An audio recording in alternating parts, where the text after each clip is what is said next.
অর্থ নয়ছয়ের অভিযোগ উঠেছে নিউ ইয়র্কের সুবর্ণ জয়ন্তীর কনসার্ট ও রোড শো আয়োজন নিয়ে। সিলিকন ভ্যালি সহ 4টি স্থানে রোড শোর সিদ্ধান্ত হলেও নিউ ইয়র্ক ছাড়া হয়নি অন্য কোথাও। শর্ত লঙ্ঘন করে কাজ শুরুর আগেই ঠিকাদারকে চুক্তির পুরো টাকা আগাম দেয়া হয়।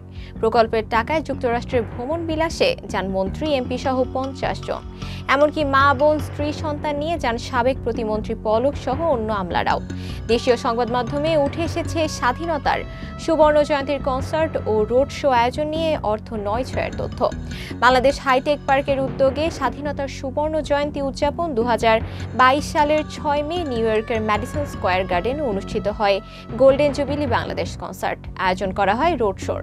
সরকারি আদেশ অনুসারে এই আয়োজনে অংশ নিতে 71 জনের বহর যায় নিউ ইয়র্কে। এর মধ্যে সাবেক মুক্তিযুদ্ধ বিষয়ক মন্ত্রী মোজাম্মেল হক, প্রতিমন্ত্রী জুনায়েদ আহমেদ পলক, সাবেক সংসদ সদস্য নাহিদ এজহার, নুরুল আমিন, অপরাজিত হক, পলকের পিএস সাইফুল ইসলাম, পিএস সাদ্দাম, পিও রাকিবুল, একরামুল সহ 50 জন আমলা। তাদের সব ব্যয় বহন করা হয় আইসিটি বিভাগ, হাইটেক পার্ক ও সংস্থাগুলোর অধীন 7 প্রকল্প থেকে। সর্বনিম্ন 6 থেকে সর্বোচ্চ 14 দিন পর্যন্ত যুক্তরাষ্ট্রে অবস্থান করেন তারা। প্রকল্পের অর্থে ভ্রমণ বিলাস কেন, সংবাদ মাধ্যমকে এর সদুত্তর দিতে পারেননি হাইটেক পার্কের তৎকালীন এমডি বিকর্ণ কুমার ঘোষ। কনসার্ট এবং রোড শো করতে 34 কোটি 12 লাখ টাকায় বাংলাদেশি প্রতিষ্ঠান মেইনস্প্রিং লিমিটেডের সঙ্গে চুক্তি করে হাইটেক পার্ক কর্তৃপক্ষ, যার মধ্যে আইসিটি বিভাগ দেয় প্রায় 20 কোটি টাকা। হাইটেক পার্ক সূত্র জানায়, এই অনুষ্ঠানের খরচ যোগাতে বিভিন্ন প্রতিষ্ঠান থেকে বিপুল পরিমাণ অর্থ চাঁদা নেওয়া হয়। ওয়ালটন, সিটি ব্যাংক সহ 10 প্রতিষ্ঠান দিয়েছে 15 কোটি টাকা।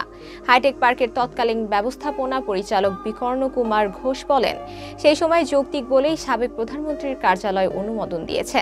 মেইনস্প্রিং লিমিটেড নিজেরা না করে কাজটি যুক্তরাষ্ট্র ভিত্তিক পারাশে এন্টারটেইনমেন্টের কাছে হস্তান্তর করে। New York, Boston, Washington DC ও সিলিকন ভ্যালিতে রোড শোর সিদ্ধান্ত হলেও আয়োজনটি শুধু হয়েছে নিউ ইয়র্কে। বিকর্ণ কুমার বলেন, চুক্তি তো সরকারের পক্ষে একজন একজনকে করবেই। তাকে যেহেতু দায়িত্ব দেওয়া হয়েছিল, তাই সরকারের পক্ষে তিনি সই করেছেন। মাফ চেয়ে পার পাওয়ার সুযোগ নেই বলে মন্তব্য করেছেন টিআইবি নির্বাহী পরিচালক ডক্টর ইফতেখারুজ্জামান।